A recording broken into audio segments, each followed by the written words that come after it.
السلام عليكم ورحمة الله وبركاته. ازيكم يا حبايبي، عاملين ايه؟ احنا النهارده هنخزن السبانخ.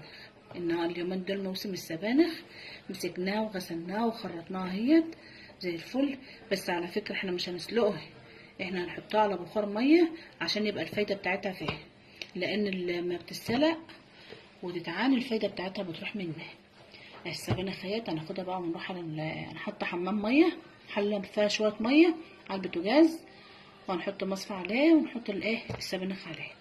وما تنسوناش في اللايك والشير وتفعيل الجرس. تاني نوى الطحينه ديت في قلبها الميه المصفى ديت، ونحطين بقى السبانخ عليها.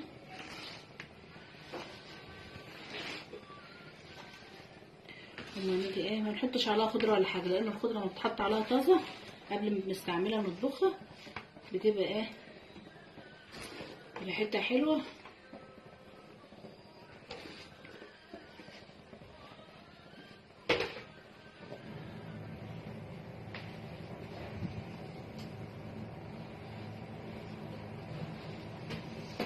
البخار بتاع الميه اهيت نقدر نعبيها. وشوفوا خضره ازاي، ماهاش مغمقه ولا اي حاجه. وقبل ما نيجي نستعمل نجيب الخضره بتاعتها ونقوم حاطينها عليها، تبقى حلوه، تبقى خضره زيها اهي. وفايدتها في قلبها. هنحطها بقى في قلب الكيس بتاع التلاجة.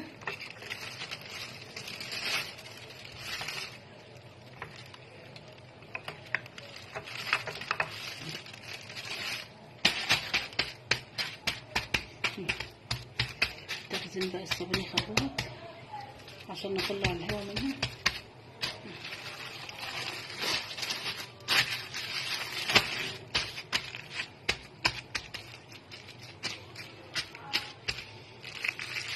ادي تخزين السبانخ، اسهل منها في ما فيها وخضرتها